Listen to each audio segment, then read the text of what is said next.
Clara Morel n'avait jamais cru aux histoires que l'on raconte au coin du feu.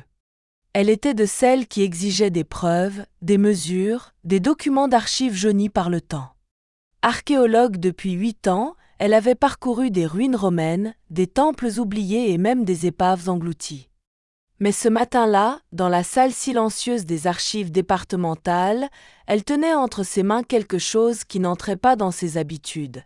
Un manuscrit fragile, couvert d'une écriture élégante du XVIIIe siècle, évoquant une plage au sable d'or pur, cachée quelque part sur la côte atlantique.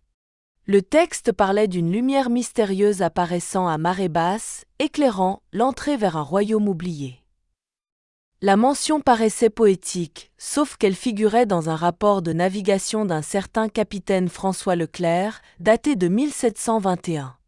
Leclerc y décrivait un débarquement forcé sur une plage isolée, après une tempête, et la découverte d'objets en or massif. Mais l'histoire se terminait abruptement, aucun des miens ne consentit à rester. Nous fîmes voile à l'aube, laissant le lieu aux mains du destin. Aucun indice clair sur l'emplacement exact. Juste un nom griffonné dans la marge, les Sables Dorés. Clara fronça les sourcils. Elle avait déjà entendu ce nom. Une légende locale racontée par un vieux professeur à l'université, assortie d'un avertissement, certains lieux refusent d'être découverts. Ce genre de mise en garde l'avait toujours fait sourire et plonger tête baissée dans l'enquête. Elle passa la journée à croiser les informations, cartes maritimes anciennes, registres paroissiaux, récits de marins. Les indices convergeaient vers un petit village côtier, isolé des grandes routes touristiques, Porlis. Sur les images satellites, la plage la plus proche semblait banale, mais la configuration rocheuse autour rappelait étrangement un croquis figurant dans le manuscrit. Le soir venu, assise devant son bureau encombré de cartes, elle hésita un instant. Ce n'était peut-être qu'une coïncidence, une illusion d'historienne en manque de découverte. Pourtant, une intuition lui soufflait le contraire. Elle réserva une chambre dans la seule auberge du village et acheta un billet de train pour le lendemain matin. Le voyage fut long et ponctué d'arrêts dans des gares désertes. Plus elle s'éloignait des grandes villes, plus le paysage se transformait. Prairies ventées, falaises grises, mer d'un bleu presque métallique. À son arrivée, un vent salé lui fouetta le visage. Porlis semblait figé dans une autre époque. Ruelles pavées, bateaux de pêche tirés sur la plage, façades blanchies par les embruns. Et surtout, cette impression étrange, comme si chaque regard d'habitant suivait ses pas avec méfiance. À l'auberge, la tenancière, une femme aux cheveux argentés, lui remit la clé sans un sourire. Clara tenta d'engager la conversation. « Je viens faire quelques recherches sur l'histoire du coin. Vous connaissez la plage des Sables Dorés ?» Le silence tomba comme un couperet. La femme se contenta de hausser les épaules. Juste une vieille histoire pour amuser les enfants. Rien de plus. Mais ses yeux évitaient ceux de Clara. Plus tard, en déballant ses affaires, Clara aperçut depuis la fenêtre un vieil homme assis sur un banc, observant la mer. Sa barbe blanche et son ciré jaune lui donnaient l'allure d'un marin tout droit sorti d'une carte postale. En la voyant, il leva la main comme pour l'inviter à le rejoindre. « Vous cherchez quelque chose que vous ne trouverez pas dans les livres, mademoiselle, dit-il d'une voix grave. Clara s'assit à côté de lui, intriguée. « Et vous, comment savez-vous ce que je cherche ? Ici, on sait tout ce qui se passe. Et je sais reconnaître le regard de quelqu'un qui a lu le manuscrit de Leclerc. » Elle sentit son cœur battre plus vite. « Vous connaissez cette histoire ? Je connais bien plus que ça.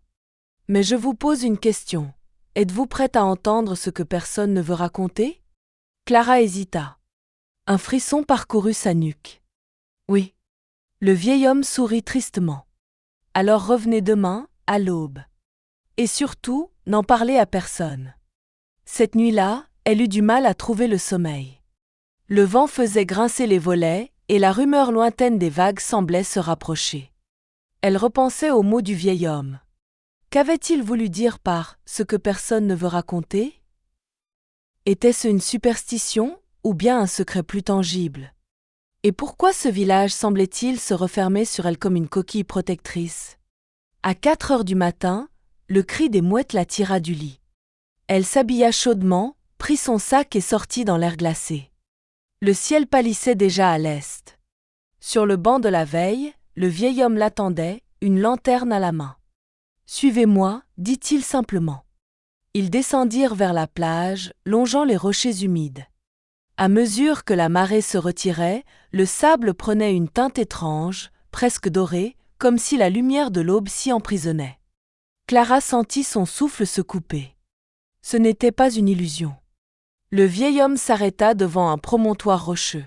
« C'est ici que tout commence et que tout finit, murmura-t-il. Puis il ajouta. « Mais rappelez-vous, mademoiselle, certains secrets valent plus que l'or. Et parfois, ils tuent. » Le soleil s'était levé sur Porlis, effaçant les dernières traces de brume marine. Clara avait suivi le vieil homme qui se présenta enfin sous le nom d'Elias jusqu'au pied du promontoire, mais au moment où elle allait poser des questions, il s'était contenté de lui lancer. « Pas ici. Trop d'oreilles. » Puis il s'était éclipsé dans une ruelle, la laissant seule avec le murmure des vagues et 1000 questions en tête. De retour à l'auberge, Clara sentit les regards peser sur elle. Un groupe de pêcheurs attablés près du comptoir s'interrompit lorsqu'elle entra. Un silence lourd s'installa, suivi de chuchotements à peine audibles. Elle commanda un café, feignant l'indifférence, mais ses sens étaient en alerte. Les conversations, qu'elle devinait fragmentaires, parlaient de « l'étrangère » et de « ceux qui dorment sous les vagues ». Après le petit déjeuner, elle décida de se promener dans le village pour observer. Les rues étroites étaient bordées de maisons basses aux volets clos, comme si elles voulaient se protéger de l'extérieur. Une vieille femme, en balayant le pas de sa porte, la dévisagea avant de détourner les yeux. Un enfant qui jouait avec un bateau miniature fut rapidement tiré à l'intérieur par sa mère, qui referma la porte avec précipitation. Clara comprit qu'ici, les étrangers n'étaient pas les bienvenus. Et surtout, que son intérêt pour la plage éveillait quelque chose de plus profond, de la crainte. Vers midi, elle retrouva Elias près du port. Le vieil homme fumait une pipe, les yeux fixés sur l'horizon. « Vous voulez savoir pourquoi personne ne parle des sables dorés ?» demanda-t-il sans la regarder. « C'est bien pour ça que je suis venu. » Il inspira lentement, comme pour gagner du temps. « Ce n'est pas qu'une légende. C'est une promesse. Un pacte conclu il y a longtemps et que certains paient encore de leur vie. » « Quel genre de pacte ?» Elias se leva, jetant un coup d'œil autour de lui. « Pas ici non plus. Trop de curieux. » Il la guida à travers un enchevêtrement de ruelles jusqu'à une petite cabane en bois au bord d'une crique isolée. L'intérieur sentait le sel et le bois humide. Sur une étagère, des fioles de sable étiquetées de dates précises, certaines vieilles de plus de 50 ans. « Vous collectionnez le sable ?» demanda Clara. « Pas n'importe quel sable. Celui de la plage. Il change. Parfois doré, parfois noir comme la nuit. C'est le signe. » « Le signe de quoi ?» Elias se pencha vers elle. « Que ce que les anciens ont caché veut refaire surface. » Il sortit une boîte en métal cabossé et en sortit un morceau de parchemin.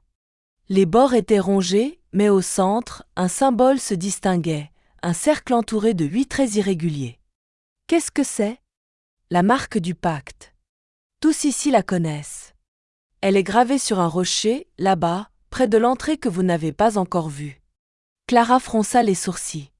Pourquoi la cacher ? Elias soupira. Parce que ce qu'elle protège attire toujours la convoitise. Les miens ont appris que certains secrets valent plus que l'or et que leur prix est payé en sang. Avant qu'elle ne puisse poser d'autres questions, un bruit sec retentit derrière la porte. Elias éteignit sa pipe d'un geste rapide et chuchota. « On nous écoute. » Partez par la porte de derrière. Clara hésita, mais l'urgence dans ses yeux la convainquit. Elle se glissa dehors par une petite sortie donnant sur les rochers et remonta discrètement vers le village. Elle ne s'arrêta que lorsqu'elle fut certaine de ne plus être suivie. Dans sa main, elle serrait le morceau de parchemin qu'Elias avait glissé dans sa poche au moment de la séparation. Elle le déplia à l'abri d'un muret, sous le symbole, quelques mots tracés à l'encre brune, presque effacés. « Quand la mer se retire et que l'aube dore le sable, le chemin s'ouvre. Un frisson la traversa. Cela confirmait ce qu'elle avait vu à l'aube. La lumière dorée n'était pas une illusion, c'était un signal. De retour à l'auberge, elle tenta de travailler sur ses notes, mais la sensation d'être observée persistait. Par la fenêtre, elle aperçut un homme qu'elle n'avait jamais vu dans le village. Grand, vêtu d'un manteau sombre, il fixait la façade de l'auberge sans bouger. Lorsqu'elle croisa son regard, il se détourna et disparut dans la ruelle. Le soir, la tenancière vint discrètement déposer le dîner dans sa chambre, sans frapper. Clara en profita pour lui poser une question directe. « Qui est l'homme au manteau noir ?» La femme eut un geste brusque. « Partez tant que vous le pouvez, mademoiselle. Ici, les secrets sont plus anciens que vous. Et plus dangereux. Vous parlez du pacte ?» Le plateau faillit lui glisser des mains. Sans un mot, elle quitta la pièce. Allongée dans l'obscurité, Clara savait qu'elle n'avait fait qu'effleurer la surface du mystère. Le parchemin brûlait presque entre ses doigts. À travers la mince cloison, elle crut entendre des pas dans le couloir. Lentement, ils s'arrêtèrent devant sa porte. Un silence. Puis un grincement léger, comme si quelqu'un testait la poignée. Elle retint son souffle. Demain, elle se rendrait seule sur la plage, à marée basse. Peu importait ce que les habitants cherchaient à lui cacher. Elle devait voir l'entrée dont parlait Elias. L'aube peignait le ciel de nuances roses et grises lorsque Clara descendit vers la plage. Le vent avait faibli, mais l'air restait chargé d'humidité et d'une odeur métallique qui lui piqua les narines. Elle avait attendu toute la nuit, le sommeil refusant de venir, obsédée par la phrase inscrite sur le parchemin « Quand la mer se retire et que l'aube dore le sable, le chemin s'ouvre ». La marée était basse. Les rochers, glissant d'algues, formaient des silhouettes étranges dans la lumière pâle. Le sable, à certains endroits, scintillait réellement comme s'il contenait de minuscules éclats d'or. Clara avança prudemment, son regard balayait la surface, cherchant une entrée, un signe. Un mouvement attira soudain son attention. Dans une petite anse, l'eau semblait plus claire, presque lumineuse. En se penchant, elle distingua, à travers la surface ondulante, quelque chose qui n'avait rien de naturel, une forme métallique, géométrique, enfouie sous une fine couche de sable. Son cœur accéléra. Ce n'était pas une simple roche. Elle retira ses chaussures, retroussa son pantalon et s'avança dans l'eau glacée. Le courant était faible, mais chaque pas faisait tourbillonner le sable, brouillant sa vision. Elle tendit la main vers l'objet, mais au moment où ses doigts allaient le toucher, une ombre glissa au-dessus de lui. Clara recula, le souffle court. L'ombre se déplaçait trop vite pour être un poisson. Elle avait quelque chose d'humain, ou du moins, d'intentionnel. Elle se tourna brusquement, scrutant la plage. Personne. Seul le cri des mouettes et le bruit régulier des vagues. Mais son instinct lui criait qu'elle n'était pas seule. Décidant de revenir plus tard avec un équipement adapté, elle regagna la partie sèche de la plage. C'est alors qu'elle remarqua une chose étrange, une série de marques sur le sable, comme des empreintes, mais plus grandes que celles d'un homme, et disposées en demi-cercle autour de l'anse. Certaines étaient déjà effacées par le vent, mais d'autres semblaient toutes fraîches. De retour au village, elle trouva Elias assis devant sa cabane. Il la fixa longuement, puis déclara « Vous avez vu quelque chose, n'est-ce pas ?» Elle hésita à tout raconter, craignant qu'il ne la prenne pour une folle. « Il y a un objet métallique dans l'eau. Et une ombre. » Le visage d'Elias se durcit. « Alors vous n'avez plus le choix. Il faut y retourner de nuit. » « De nuit ? C'est à la pleine lune que le chemin se dévoile vraiment. Mais ce que vous verrez ne pourra plus jamais être effacé de votre esprit. » Clara sentit un mélange de peur et d'excitation. Et l'ombre ? Si elle vous a laissé tranquille aujourd'hui, c'est parce qu'elle vous observait. La prochaine fois, elle pourrait vous suivre. L'après-midi passa lentement. Elle resta dans sa chambre, compulsant ses notes, essayant de comprendre à quoi pouvait correspondre cette structure métallique. Vestige d'un navire ? Accès scellé à une galerie ? Tout semblait possible et trop improbable à la fois. Lorsque la nuit tomba, le village s'enveloppa d'un silence lourd. pas même le bruit des verres au bistrot du port. Comme si tout Porlis retenait son souffle. Élias frappa discrètement à sa porte. Il portait une vieille lampe tempête et un sac en toile. « Ne prenez rien qui brille, murmura-t-il. Et surtout, quoi qu'il arrive, ne regardez pas derrière vous avant que nous soyons hors de l'eau. » Ils descendirent ensemble vers la plage. Le ciel était clair, la lune haute et pleine projetait une lumière argentée sur les vagues. L'eau se retirait encore, découvrant un passage étroit entre deux rochers. De là, on pouvait entendre un son étrange, un mélange de grondements et de souffles. En approchant, Clara vit que la structure métallique brillait faiblement, comme si elle réfléchissait la lumière de la lune. L'ombre, cette fois, n'était pas là, du moins, pas encore. Élias lui fit signe de s'accroupir. « Regardez bien, dit-il en désignant une fissure dans la roche. Elle se pencha et distingua un escalier. Un escalier de pierre qui descendait sous la plage, là où, quelques heures plus tôt, il n'y avait que de l'eau. C'est ici que commence la véritable histoire, souffla Élias. Mais une fois que vous aurez mis le pied sur la première marche, il sera trop tard pour reculer. Clara inspira profondément. Le sable sous ses pieds brillait comme de l'or liquide. Le grondement se fit plus fort, comme un avertissement. Elle fit un pas. Le premier pas sur la marche humide donna à Clara la sensation d'entrer dans un autre monde. Le bruit de la mer s'assourdit aussitôt, remplacé par un écho grave qui semblait provenir des profondeurs. Élias, derrière elle, referma la lampe tempête pour ne laisser qu'une faible lueur filtrer à travers ses doigts. « Gardez les yeux sur vos pieds, murmura-t-il. Et avancez vite. » Les marches descendaient en spirale, taillées grossièrement dans la roche, luisantes d'humidité. Par endroits, l'eau ruisselait, formant de petites cascades glacées. Clara avait l'impression que chaque pas la menait plus loin de la réalité. Après une dizaine de mètres, l'escalier déboucha sur une galerie étroite. Le sol était recouvert d'un sable si fin qu'il crissait à peine sous leurs pas. Les parois, elles, portaient des gravures effacées par le temps, des symboles en forme de spirale, des silhouettes humaines agenouillées devant une forme circulaire. Clara effleura la pierre du bout des doigts.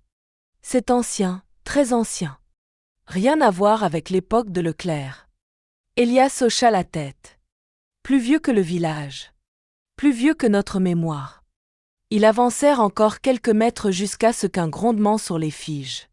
C'était un bruit régulier, comme une respiration profonde.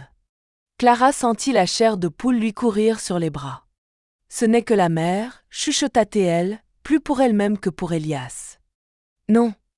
Écoutez bien. Et en tendant l'oreille, elle comprit. Le son venait de l'intérieur même de la galerie et semblait répondre au rythme de leurs pas. Le couloir s'élargit soudain pour déboucher sur une salle circulaire. En son centre, une dalle massive en pierre, marquée du même symbole que sur le parchemin, un cercle entouré de 8 traits irréguliers. Autour, des jarres brisées, des fragments d'os blanchis et un éclat métallique. Clara se pencha et ramassa un médaillon terni par le sel. Elle y distingua des lettres gravées, FL. François Leclerc, souffla-t-elle. Il est venu jusqu'ici. Un craquement s'écrésonna derrière eux. Élias se retourna brusquement, lampe levée. Dans la faible lumière, Clara aperçut une silhouette figée dans l'ombre de l'entrée. Grande. Immobile. Qui est là ? Lança Élias d'une voix ferme. La silhouette ne répondit pas. Puis, avec une lenteur presque calculée, elle recula et disparut dans le noir. « Il faut partir, dit Élias. Maintenant. Pas question. On est si près ? Vous ne comprenez pas. Quand la marée remonte, cet endroit se ferme. Et si l'ombre est déjà là, elle ne nous laissera pas sortir. » Clara sentit une goutte glacée rouler dans son dos. Pourtant, une force irrésistible l'attirait vers la dalle centrale. Elle remarqua une fissure étroite à sa base. Sans réfléchir, elle glissa la main et sentit le métal froid d'une poignée dissimulée. En tirant, un déclic retentit, suivi d'un grondement plus puissant. La dalle se mit à pivoter, révélant un escalier descendant encore plus bas. Une odeur d'air ancien, presque poussiéreux, s'en échappa. « Vous venez ? demanda-t-elle. Elias secoua la tête. Descendre, c'est facile. Remonter, c'est une autre histoire. Un bruit d'eau résonna derrière eux, la marée commençait à envahir la galerie. Elias jura à voix basse. Vous avez quelques minutes, pas plus. Clara fit un pas vers l'escalier, son cœur battant à tout rompre. Elle savait que ce choix changerait tout. Si elle franchissait cette ouverture, elle pénétrerait dans un lieu où aucun étranger n'était revenu. Un éclat métallique, au loin dans la galerie, attira soudain son attention. La silhouette était de retour, mais cette fois, elle avançait. Elias alluma la lampe à pleine intensité. La lumière révéla un visage partiellement masqué par un foulard sombre, des yeux brillants d'une détermination glaciale. L'inconnu tenait quelque chose dans la main, un long couteau dont la lame reflétait la lumière tremblante. « Courez !» cria Elias.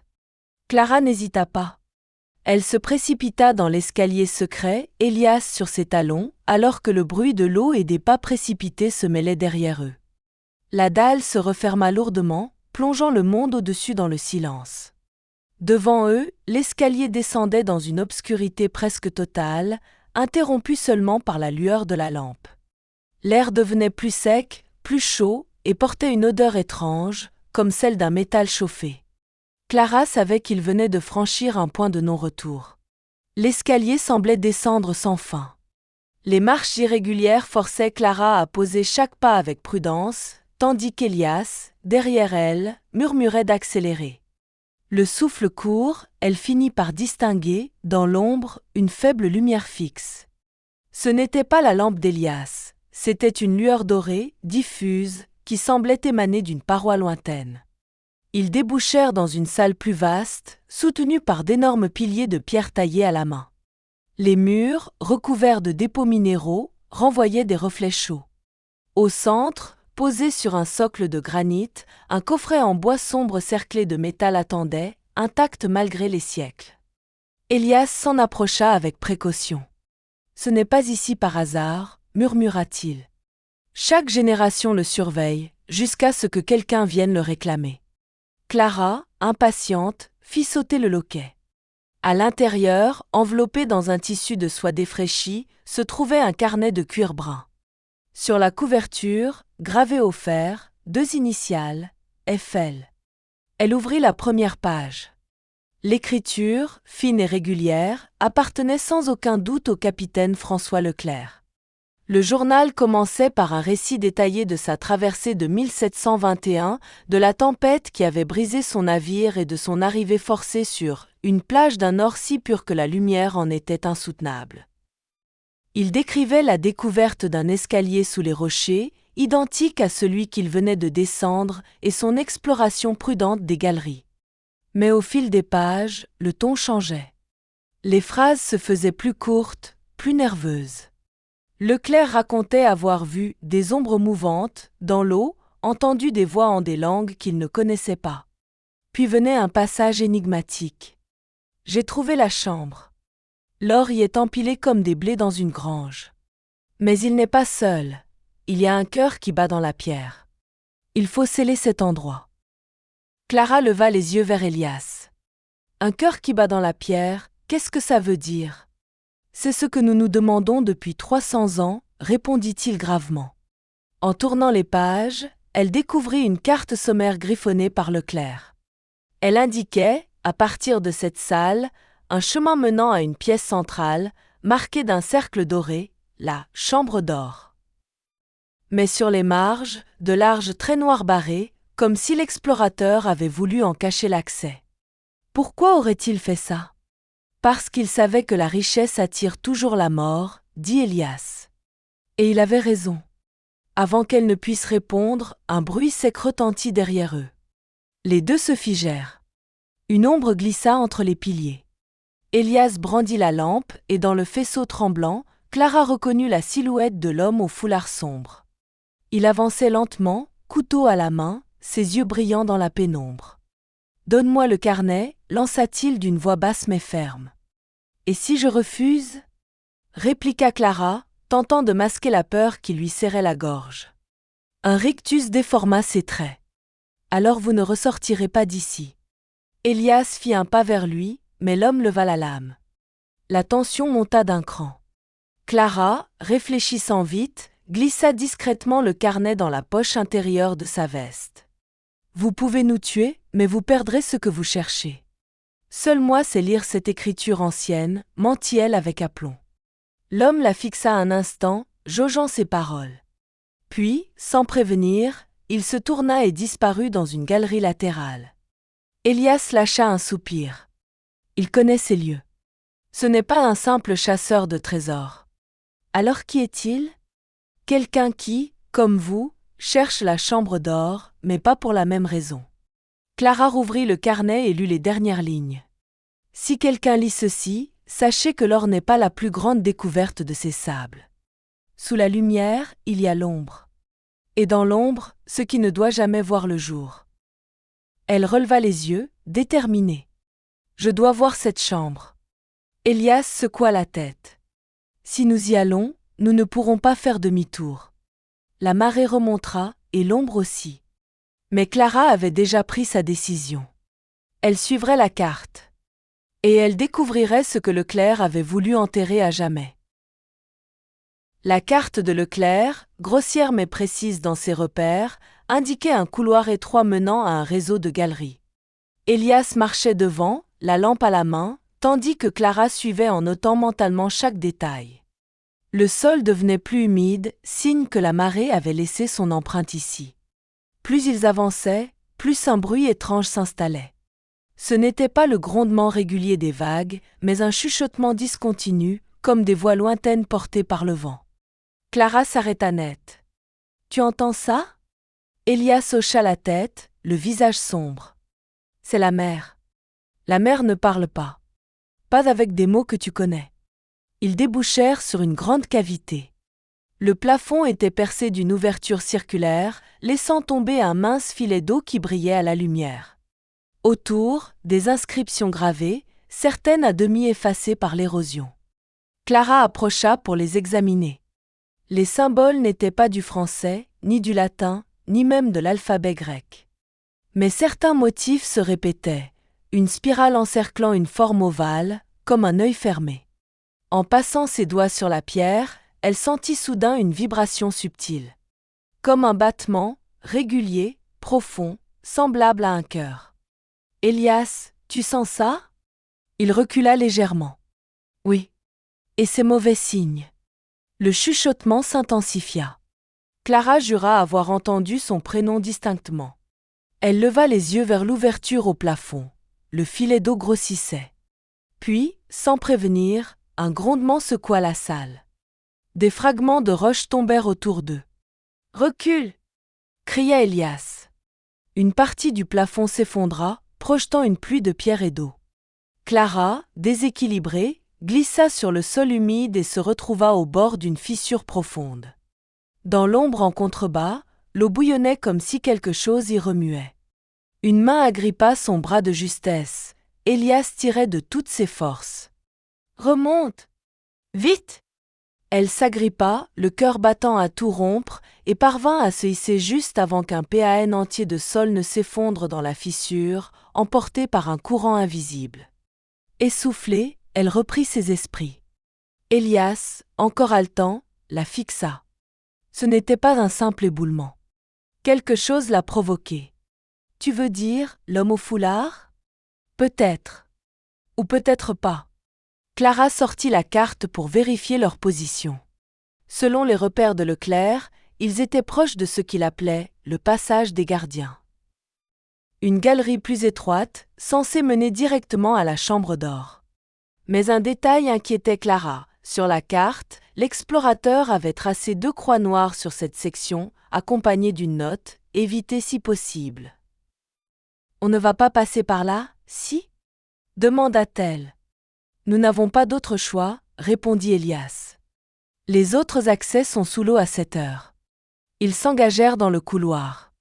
L'espace se resserra jusqu'à les obliger à avancer de profil.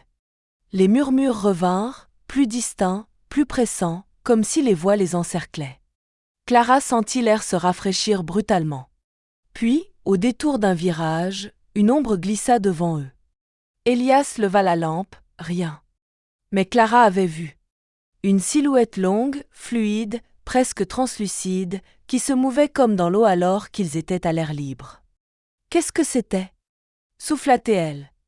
Je t'avais prévenu, la mer ne parle pas qu'aux marins.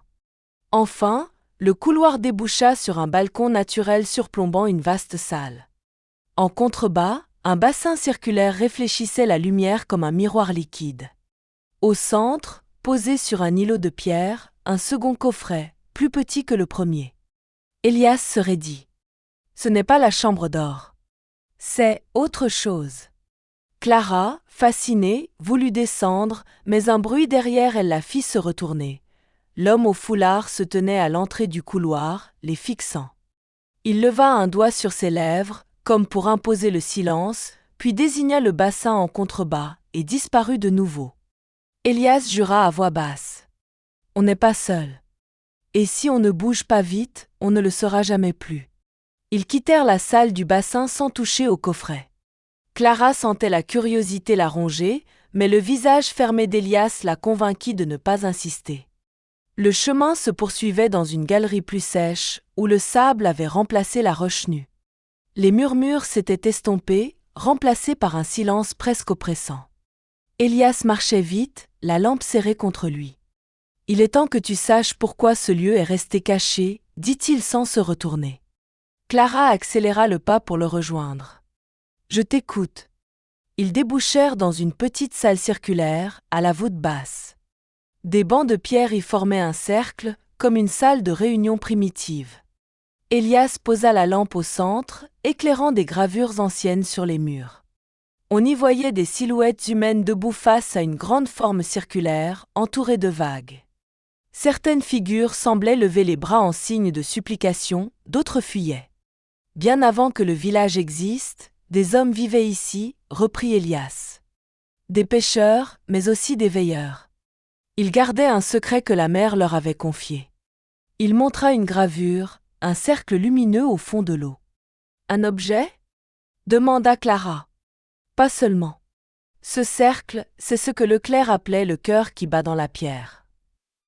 On dit qu'il attire l'or, le métal, tout ce qui brille. C'est pour ça que la plage est dorée. Mais il attire aussi autre chose. » Elias s'assit sur l'un des bancs, le regard perdu dans la flamme de la lampe. Un jour, des étrangers sont arrivés. Ils voulaient l'or. Ils ont plongé, brisé les pierres et ramené des caisses entières. Mais ils ont aussi réveillé ceux qui dormaient. Il marqua une pause, puis ajouta. Les veilleurs ont négocié. Ils ont promis de laisser l'endroit intact, de le sceller, tant que la mer gardait son calme. C'est ça, le pacte. Clara comprit soudain. Et Leclerc ? Il a découvert la chambre d'or. Il a compris la vérité et il a décidé de respecter le pacte. Mais il n'a pas résisté à l'envie de laisser des indices, au cas où. Elle sentit un frisson glacé dans son dos. Et si le pacte est brisé ? Elias la fixa, grave. Alors la mer reprend ce qui lui appartient. Et elle ne s'arrête pas au trésor. Un bruit lointain interrompit leurs échanges. C'était un claquement sec, suivi d'un grondement qui se rapprochait. Clara se leva, tendue.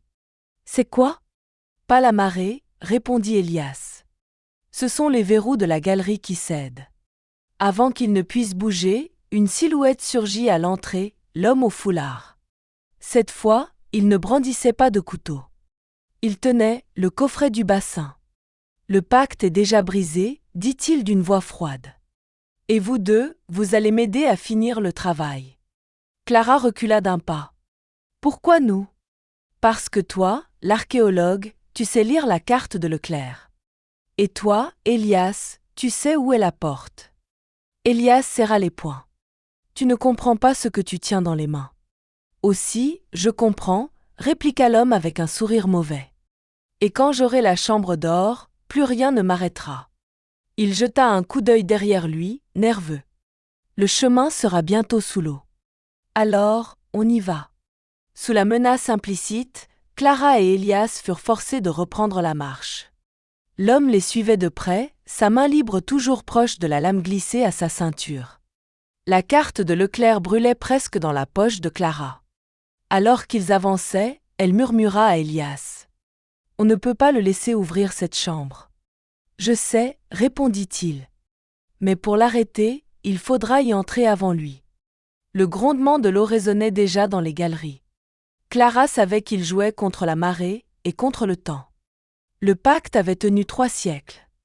En quelques heures, il serait réduit à néant. Le grondement de l'eau se faisait plus fort à chaque pas. Les galeries résonnaient d'échos liquides, comme si la mer se glissait déjà dans leurs pas. Clara sentait son souffle se raccourcir, autant par la course que par la présence oppressante de l'homme derrière eux. Elias bifurqua soudain dans une galerie plus large. « Par ici » cria-t-il. « Où tu vas » répliqua l'homme. « Vers la porte que tu cherches » répondit Elias sans se retourner. Après plusieurs minutes dans ce labyrinthe de pierres, ils atteignirent un espace plus vaste, dont le plafond disparaissait dans l'ombre. Sur le sol, gravé dans un cercle parfait, se trouvait un motif identique à celui de la dalle qu'ils avaient franchie plus tôt. Elias posa la lampe au centre. « C'est ici que ça se passe, dit-il. Mais avant, tu vas nous dire qui tu es vraiment. » L'homme retira lentement le foulard qui couvrait son visage. Ses traits apparurent, plus jeunes que Clara ne l'aurait cru. Les yeux clairs, un rictus ironique. « Mon nom est Lucien Leclerc. »« Oui, Leclerc. L'arrière-arrière-petit-fils de François. » Clara resta figée. « Alors, tu cherches à récupérer ce que ton ancêtre a caché ?» Lucien hocha la tête. Il a laissé derrière lui bien plus que de l'or.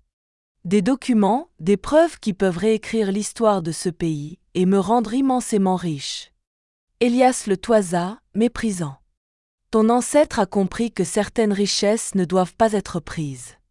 Ou alors il était trop lâche pour les réclamer, répliqua Lucien. Moi, je n'ai pas ce problème.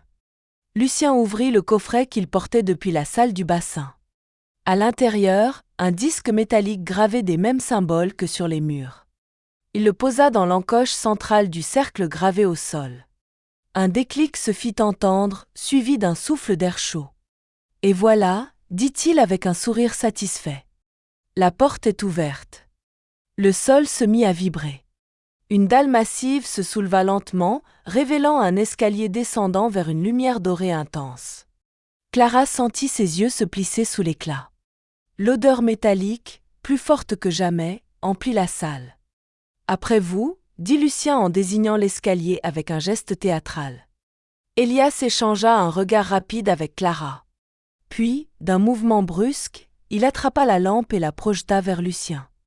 La flamme explosa en une pluie d'étincelles, surprenant le chasseur de trésors. Clara en profita pour se jeter sur lui. Une lutte brutale s'engagea. Le couteau de Lucien glissa sur le sol, mais il parvint à repousser Clara contre le mur. « Mauvais choix » gronda-t-il. Elias l'attrapa par le bras, mais Lucien le frappa violemment à l'épaule. Elias chancela, suffocant. Lucien récupéra son couteau et se précipita vers l'escalier. « On ne le rattrapera pas ici » haleta Elias. « Suis-moi. » Ils empruntèrent une autre galerie, étroite, qui, selon Elias, menait directement à la surface. Derrière eux, le grondement de l'eau se rapprochait dangereusement. Clara sentait déjà la brume humide caresser sa nuque. Ils débouchèrent enfin à l'air libre, sur une corniche surplombant la plage. Le ciel était noir, la lune voilée par des nuages lourds. En contrebas, Lucien courait déjà sur le sable, un éclat doré dans les mains. « On doit le stopper avant qu'il atteigne le promontoire » cria Elias. « Si la marée monte, il pourra s'enfermer dans la chambre. » Clara se lança dans une descente chaotique le long de la pente rocheuse, glissant plus qu'elle ne courait. Ses pieds touchèrent enfin le sable froid et humide. Devant, Lucien avait presque atteint l'arche naturelle formée par les rochers. « Lucien » hurla-t-elle. Il se retourna à demi, un sourire provocateur aux lèvres, avant de disparaître dans l'obscurité de l'arche. Elias la rejoignit, essoufflé. On est à quelques minutes de la marée haute. Si on entre maintenant, on risque de ne plus jamais ressortir. Clara serra les poings. Alors on n'a pas le choix. Sans attendre, elle s'engagea sous l'arche, le bruit de la mer amplifié par les parois étroites. Dans l'ombre, elle distinguait déjà une faible lueur dorée. Lucien était tout proche. Le jeu du chat et de la souris touchait à sa fin. Et la chambre d'or n'était plus qu'à quelques pas. Le passage sous l'arche se resserrait à mesure qu'ils avançaient, l'eau leur léchant déjà les chevilles. La lumière dorée se faisait plus intense, pulsant comme une respiration. Clara sentit son cœur battre à l'unisson de cette étrange lueur. Ils débouchèrent soudain dans une vaste caverne, et le souffle de Clara se coupa net. La « chambre d'or » portait bien son nom, des monceaux de pièces étincelaient sous la lumière d'une source invisible, entassés au pied de colonnes de pierre recouvertes de filaments dorés. Des coffres éventrés laissaient échapper des bijoux, des coupes ciselées, des couronnes serties de pierres précieuses. Mais ce n'était pas la richesse qui frappait le plus Clara. Au centre de la salle, un socle massif soutenait une pierre circulaire, d'où émanait la lumière. Sa surface semblait vibrer doucement, et dans ses profondeurs, on aurait juré voir battre un cœur. Lucien, déjà dans la salle, contemplait l'endroit avec une avidité à peine contenue. « Tu vois, Élias, dit-il d'une voix triomphante, tout cet or, et il est à moi. » Élias secoua la tête. « Tu n'as aucune idée de ce que tu tiens pour vrai. » Lucien éclata de rire et commença à remplir un sac de pièces et de bijoux. Clara, elle, s'approcha du socle lumineux. Les retours vibraient, crépitaient même, comme si la pierre réagissait à sa présence. Elle tendit la main, mais Élias l'arrêta net. « Ne la touche pas. »« Pourquoi ? » ?»« C'est le cœur dont parlait le clerc. L'or vient de lui, et il ne le donne jamais gratuitement. » Un grondement surmonta du sol, faisant trembler les colonnes. L'eau commença à s'infiltrer par les fissures au pied des murs. Clara recula d'instinct, mais Lucien, pris dans sa frénésie, ne semblait rien remarquer. « On doit partir, » dit Élias. « Maintenant. »« Pas question. » lança Lucien. « Pas avant que j'aie pris tout ce que je peux. » Soudain, la lumière du socle s'intensifia, projetant des ombres mouvantes sur les parois. Clara se figea. Ces ombres avaient des formes humaines, mais leurs membres semblaient trop longs, leurs mouvements trop fluides. Elles se détachèrent des murs et commencèrent à glisser vers Lucien. Il les vit enfin et recula, le sac d'or serré contre lui. « Qu'est-ce que c'est que ça ? » « Le prix, » répondit Élias d'une voix dure.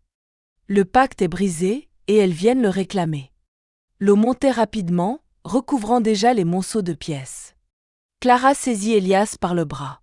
« On doit le sauver. »« Même s'il nous a menacés, il est encore vivant, » répondit Élias. « Mais il faut se dépêcher. » Ils coururent vers Lucien, mais celui-ci trébucha et tomba à genoux. Les ombres se rapprochaient, leurs silhouettes se reflétant dans la surface miroitante de l'eau. Clara attrapa son poignet et tira de toutes ses forces. Lucien lâcha son sac d'or, qui disparut aussitôt dans une faille inondée. Ensemble, ils se précipitèrent vers la sortie. Derrière eux, la lumière dorée du socle se mit à clignoter, comme affaiblie, tandis qu'un grondement puissant secouait toute la chambre. Les ombres s'évanouirent dans l'eau montante, mais Clara savait qu'elles n'avaient pas disparu, juste reculé. Alors qu'ils atteignaient le passage sous l'arche, l'eau leur arrivait à la taille. Les vagues s'engouffraient déjà dans le tunnel, poussées par la marée montante. Clara sentit la force de l'océan la tirer en arrière, mais Élias la poussa de toutes ses forces vers la sortie. Lucien passa en dernier, haletant, les yeux encore écarquillés par ce qu'il avait vu. En émergeant sur la plage, ils furent accueillis par la pluie battante et le hurlement du vent. Derrière eux, l'arche était déjà à moitié submergée. Élias tomba à genoux dans le sable, épuisé. « On ne pourra plus jamais y retourner, » dit-il entre deux souffles. Clara regarda Lucien, trempé, vidé, mais vivant. « Peut-être que c'est mieux ainsi. » Lucien, cependant, ne dit rien. Son regard restait fixé sur l'arche disparaissant sous les vagues, comme s'il réfléchissait déjà à un autre moyen de revenir. La tempête s'était adoucie au lever du jour, mais le ciel restait lourd, teinté d'un gris d'acier. Clara, Élias et Lucien s'étaient réfugiés dans la cabane du vieil homme. Un feu crépitait dans l'âtre, mais l'air était saturé de silence. Lucien, assis à l'écart, fixait le vide. Ses mains tremblaient encore, qu'il les cache ou non. Elias, penché sur une tasse de café fumant, observait Clara. « Tu sais qu'il reviendra » dit-il simplement. « Oui » répondit-elle. « Et pas seulement lui. Le genre de secret qu'on a vu, il attire toujours d'autres chasseurs. » Clara glissa la main dans sa veste et sortit le carnet de François Leclerc. Les pages encore humides dégageaient une odeur de sel et de poussière ancienne. Elle relut les dernières lignes. Sous la lumière, il y a l'ombre. Et dans l'ombre, ce qui ne doit jamais voir le jour. Si tu le gardes, reprit Elias, il y aura toujours quelqu'un pour tenter de te le prendre. Et si je le détruis, l'histoire se perd à jamais, répondit Clara. Lucien leva enfin les yeux vers elle. Tu crois que tu peux décider pour tout le monde ? Non. Mais je peux décider de ce qui sortira de ce village. Il y eut un long silence, seulement troublé par le craquement des bûches. Puis Clara se leva, carnet à la main, et sortit dans l'air frais du matin. Elias la suivit sans un mot, tandis que Lucien restait immobile, incapable de la lire. Sur la plage, la marée descendait lentement, découvrant de nouveau le sable doré. Mais l'arche restait immergée, comme si la mer voulait garder jalousement son trésor. Clara s'approcha de l'eau, le carnet serré contre elle. « Alors » demanda Elias. « Ce n'est pas à l'histoire de décider pour nous, c'est à nous de décider pour elle. » Elle jeta un dernier regard vers l'horizon, puis tendit le carnet à Elias. « Brûle-le. » Le vieil homme ne posa pas de questions. Il l'ouvrit, y mit le feu avec une allumette, et ils regardèrent ensemble les pages se consumer, emportant avec elles les mots de Leclerc. Le vent dispersa les cendres, les mêlant au grain d'or du sable. En revenant vers le village, Clara remarqua Lucien debout près de la cabane, un sac à la main. Il la regarda sans animosité. « Tu crois vraiment que brûler ce carnet va effacer ce que tu as vu ?» Elle soutint son regard. « Non. Mais ça retardera ceux qui voudront le retrouver. Et parfois, quelques années gagnées peuvent sauver des vies. » Lucien haussa les épaules et partit sans un mot, disparaissant dans la brume du matin. Plus tard, alors que Clara préparait ses affaires pour quitter Porlis, Elias lui remit un petit objet emballé dans un chiffon, un éclat doré, lisse et chaud au toucher. « Pourquoi me donner ça ?» demanda-t-elle.